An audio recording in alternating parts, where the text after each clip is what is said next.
حالتون چطوره؟ آقا امروز میخوام ببرمتون رفسنجان و یکی از شهرهایی شد که من توش کلی حسرت خوردم. عادت صبونه گرفته. میدونستید بزرگترین خونه خشتی در جهان توی رفسنجانه؟ فکر کنم آرزوی هر خانومیه که اونجا خونش باشه. البته قبلش بریم به چند جا تو رفسنجان سر بزنیم، بعدش بریم اونجا رو ببینیم که سورپرایز ویدیوست. واقعا چی میشد اینجا خونه من بود. ولی امروز من فقط مهمونشم. تا آخر ویدیو با من باش تا این خونه زیبا رو با هم ببینیم. اولین جایی که توی رفسنجان قراره با هم ببینیم بادگیر معینه. قدمت و تاریخ بادگیر معین برمیگرده به دوره قاجار. در حقیقت این بادگیر تنها بازمانده عمارت معین هستش. در سال 1384 میراث فرهنگی این بادگیر رو مرمت و بازسازی میکنه. ارتفاع این بادگیر 16 متره و از کاهگل، آجر، خشت خام و چوب ساخته شده.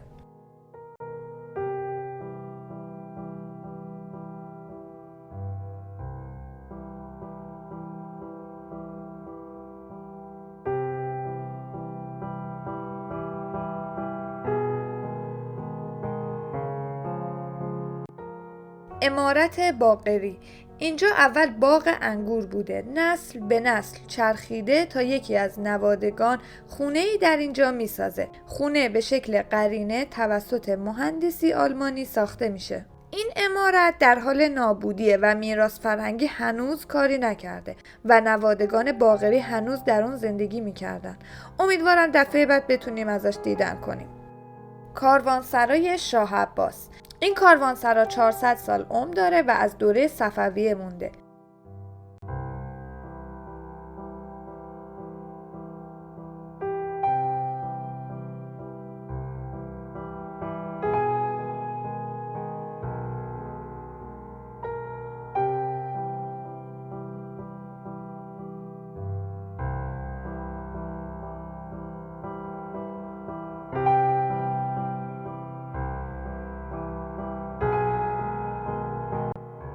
سه 3000 متر زمین هستش که الان پس از مرمت تبدیل شده به نمایشگاه مردم بومی اون منطقه تا گردشگران به دیدن این مکان بیان.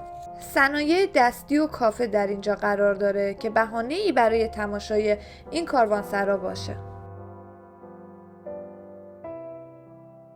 چند تا سنگ قبرم اینجا بود که فکر میکنم برای همینجا بوده.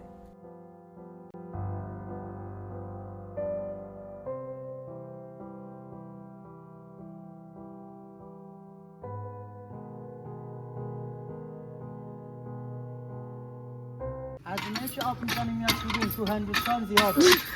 مرحبا هنر. تصمیم گرفتیم تدی رو بیاریم پارک که ای کاش نمی آوردم. یعنی نمیدونی خودشو چی کار کرد. کاش این کارو نمی کردم. فقط ببین تا کجا رفت تو آب. خدا تدی پالنگ آقا جان. پالنگ مازندرانه. وای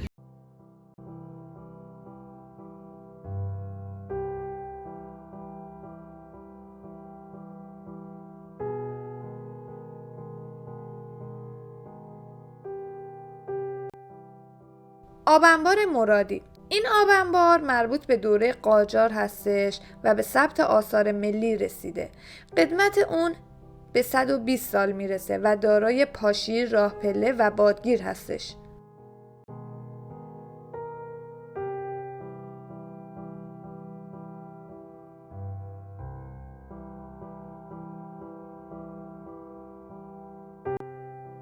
و باید بگم این بنای زیبا حال و احوال افتضاحی داشت و فقط یک نورگیر سقفی بالای اون درست شده. برای رسیدن به مخزن آبانبار باید 52 پله پایین رفت. بابا آخه این چه وضعیه؟ حمام حاج سید. این حمام به اوایل دوره قاجار برمیگرده و خوشبختانه در حال تعمیر بود، ولی متاسفانه اجازه ورود نمیدادن. واقعا خیلی دوست داشتم داخلش رو ببینم. اینم رفت تو سفر بعدی که دوباره اومدیم رفسنجان فیلم بگیرم.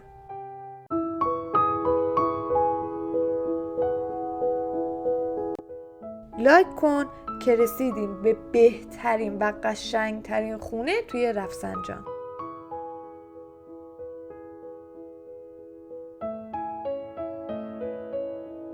این خونه یکی از بزرگترین و زیباترین خونه های خشتی در جهانه. بله درست شنیدید، در جهان.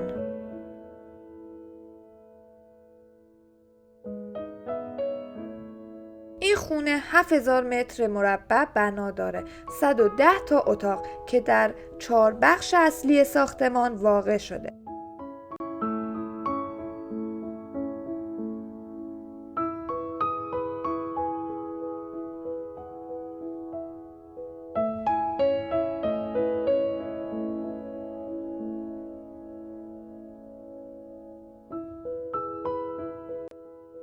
دارای حوضخانه و شاهنشین پاییزی و زمستانی هستش.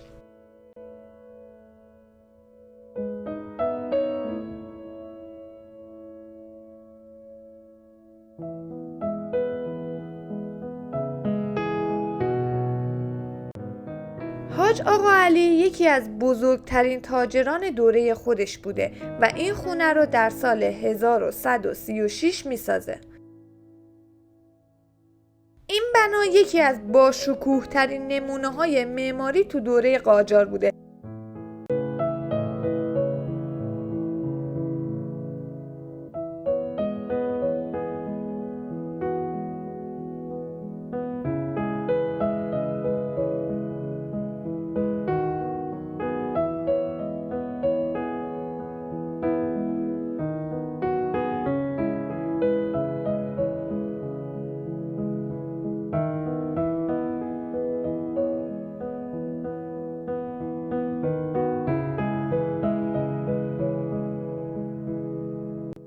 تمام بخش‌های این خونه کاملا به صورت قرینه ساخته شده.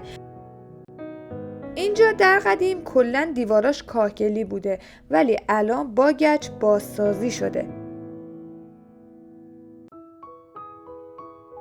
اینجا 4 حیاط و 3 پستی داره که میشه از طریق اونها به قسمت‌های مختلف خونه دسترسی داشته باشی.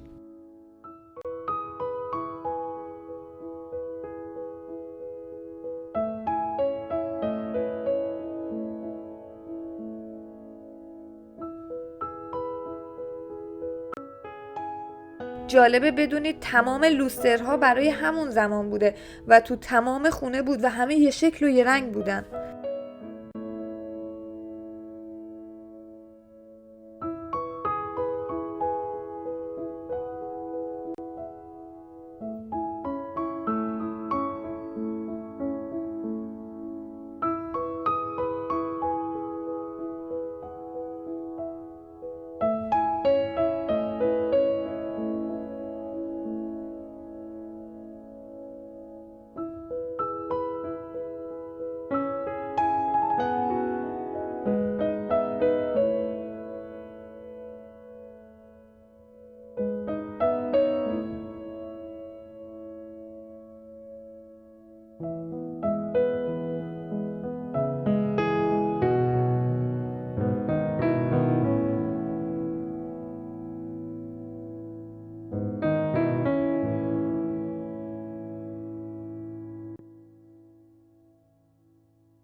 یکی از زیباترین قسمت‌های این خونه تالار حوضخونه بود که در 2 طبقه ساخته شده.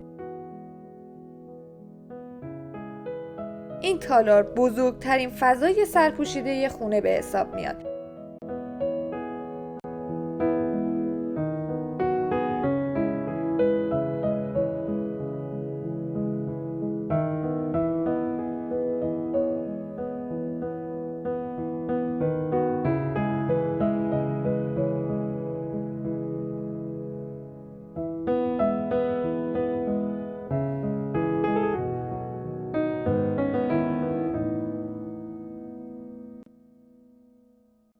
وسط تالار کلاه فرنگی است که نور فضا رو تعمین میکنه.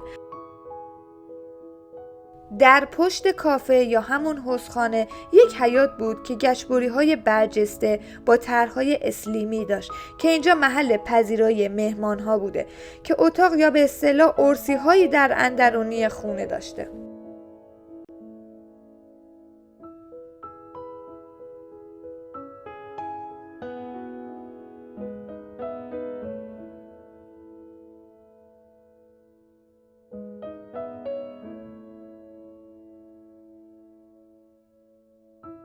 من و آزاد یه نوشیدنی تاریخی تو گیلاسایی که کاملا با سبک اینجا همخونی داشتم سفارش دادیم و کلی از فضا لذت بردیم.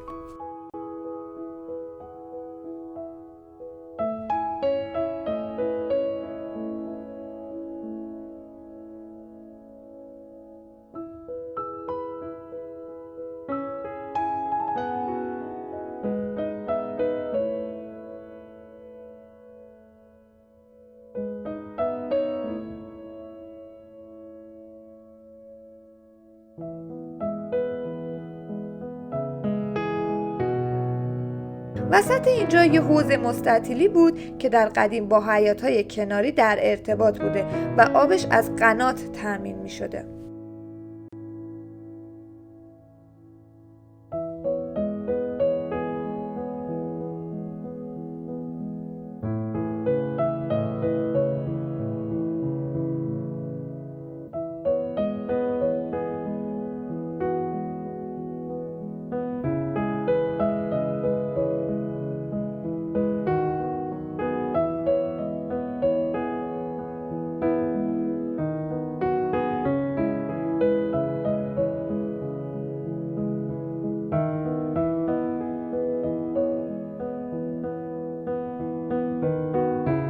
واقعا چی میشد اینجا خونه من بود؟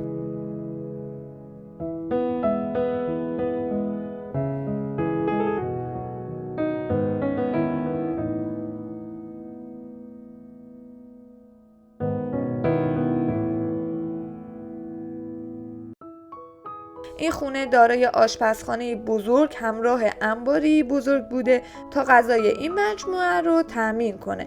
البته من فقط تونستم از قسمت‌های قابل بازدید اینجا فیلم بگیرم. واقعا دلم میخواست از آشپزخونه‌ش هم فیلم بگیرم.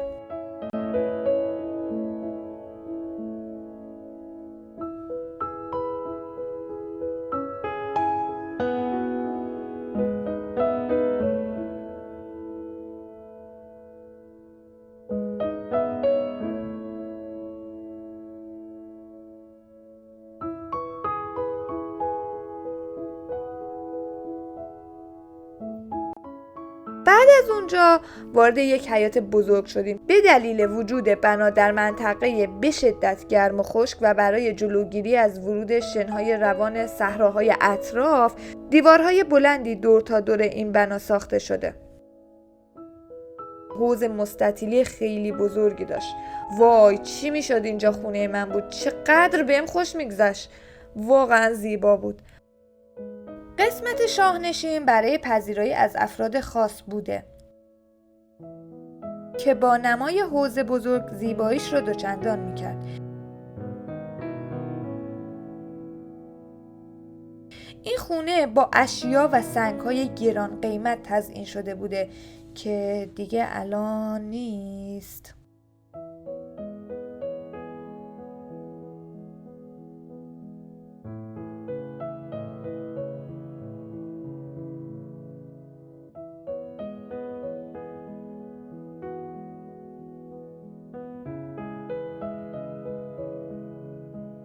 متوجه شدم که اینجا در حال حاضر هتل هم هست و اتاقهاش الان تو این تاریخ از 2 میلیون تومان تا 3 میلیون تومان شبی به اجاره میرسه. مکتب خونه و اتاقهایی که اسمهای قشنگی داشت آدم رو مجذوب خودش میکرد. حاج آقا علی خیلی ثروتمند بوده و در زمان ناصرالدین شاه قاجار زندگی میکرده. اون تاجر پنبه و ظروف چینی در ایران، هند و اروپا هم بوده. اون 2 همسر داشته که برای هر کدوم خونه ای ساخته. این خونه همسر اول اون بود. در این خونه قناتی وجود داره که بعد از ورود به خونه 2 شاخه میشه. یکی از شاخه ها وارد حموم شده که بعد از تامین آب حموم وارد حوضخانه میشه و بعد از اون وارد آشپزخانه میشه. قدیمی ها میدونن که حموم خصوصی اون هم در یک خانه نعمت بزرگی بوده. زمانی که در اروپا گالیله رو چون گفته بود زمین میچرخه محاکمه کردن، ایرانی ها تکنولوژی آبرسانی رو اختراع کردن. این بنا خیلی بزرگ بوده و بخش‌های زیادی داشته، ولی فقط همین‌ها قابل بازدید بودن. من خیلی دوست داشتم از حموم و آشپزخونه‌ش هم دیدن کنم. خلاصه که اگه اینجا خونه من بود، وای خدا چی میشد.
خوشحال میشم منو سابسکرایب کنی تا انرژی باشه برای سفر بعدیمون. قراره بریم یه شهر خیلی جالب دیگه. بهت قول میدم این یکی از اون خوباشه.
هر جا میرم درس میخونم نمیذاری یا اینجا چی کار میکنی؟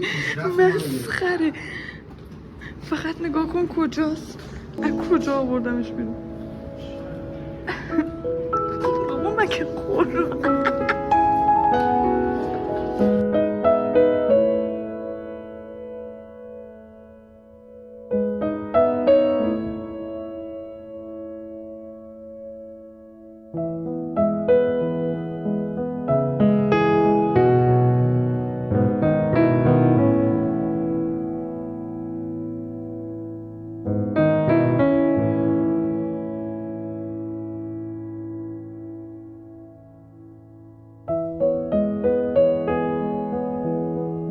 وای خدا باید ببینیشون.